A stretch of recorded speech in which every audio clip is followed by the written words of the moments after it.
ঢালাই রাস্তার কাজে সূচনা হলো কালিয়াগঞ্জ ব্লকের অনন্তপুর গ্রাম পঞ্চায়েতের অধীন দুর্গাপুর গ্রামে। শনিবার দুপুরে ফিতে কেটে এবং নারকোল ফাটিয়ে রাস্তার কাজে সূচনা করেন পঞ্চায়েত সমিতির সভাপতি হিরণময় সরকার, জেলা পরিষদের পূর্ত কর্মদক্ষ নিতাই বৈশ্য, পঞ্চায়েত সমিতির সদস্য অর্চনা বর্মন সহ অন্যান্যরা। দুর্গাপুরে পাকা রাস্তা থেকে কাঠন্দরি পাকা রাস্তা পর্যন্ত আনুমানিক প্রায় 1.5 কিলোমিটার ঢালাই রাস্তা তৈরি হবে পথশ্রী প্রকল্পের মধ্য দিয়ে।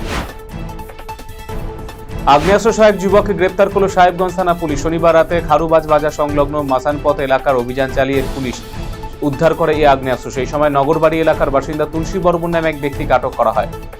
জানা গিয়েছে, কোচবিহার জেলার সাহেবগঞ্জ থানা অন্তর্গত চন্দরকুটি পোস্ট অফিসের নগরবাড়ি এলাকায় তার বাড়ি তল্লাশি চালিয়ে তার কাছ থেকে একটি দেশি তৈরি আগ্নেয়াস্ত্র, ওয়ান শাটার এবং তাজা কার্তুজ উদ্ধার করেছে পুলিশ।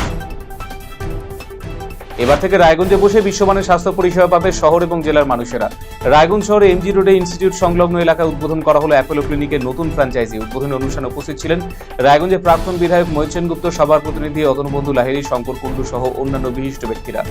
অ্যাপোলো হেলথ লাইফস্টাইল লিমিটেডের ন্যাশনাল হেড সচিন গুপ্তা জানিয়েছেন, উত্তর দিনাজপুর জেলার মধ্যে এই প্রথম রায়গঞ্জে অ্যাপোলো ক্লিনিক চালু হলো। এটি সংস্থার 105তম ফ্র্যাঞ্চাইজি ক্লিনিক। সরকারি অনুমোদনে তোয়াক্কা না করে প্রতিদিন জেসিবি মেশিন নামিয়ে মাল ব্লকের ওদলাবাড়ি গ্রাম পঞ্চায়েতের পূর্ব প্রান্ত দিয়ে বয়ে চলা পাহাড়ি চেল নদী থেকে দীর্ঘদিন ধরে বালি পাথর তোলার কাজ চলে আসে। সেই বালি পাথর ডাম্পারে বোঝাই করে বিভিন্ন জায়গায় পাচার করা হচ্ছে, এমনকি প্রতিবেশী দেশ বাংলাদেশে পাঠানো হচ্ছে বলে দাবি করেছেন এলাকাবাসীরা। বর্তমানে এই কাজে বহু মানুষ জড়িয়ে পড়ায় দিনরাত নদীর বুকে চলছে অবাধে খনন। বাসিন্দাদের অভিযোগ, এভাবে নির্বিচারে বালি পাথর তোলার পরে এলাকার পরিবেশের উপর সমস্যা বাড়ছে আশঙ্কা বন্যা। ছেলে ধরা সন্দেহে এক মহিলাকে আটক করে পুলিশের হাতে তুলে দিল এলাকাবাসীরা। শনিবার ঘটনায় চাঞ্চল্য পুরাতন মালদা ভাবুক অঞ্চলে আমতলা গ্রামে। জানা গেছে, এলাকার বাসিন্দা ভরত মণ্ডলের ছোট শিশুকন্যা বাড়ির কাছে একটি মন্দিরের সামনে আরেক শিশুর সঙ্গে খেলাধুলো করছিল।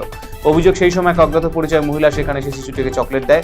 তারপর শিশুটিকে নিয়ে এগিয়ে ধরার চেষ্টা করলে আতঙ্কে তারা গ্রামে পালিয়ে আসে। বিষয়টি নজরে আসতে স্থানীয় বাসিন্দারা ছুটে এসে মহিলাকে আটক করে সন্দেহজনকভাবে মহিলাকে আটক করে একটি খুঁটির সঙ্গে বেঁধে রাখে গ্রামবাসীরা। পরে পুলিশ ঘটনাস্থলে গিয়ে উদ্ধার করে।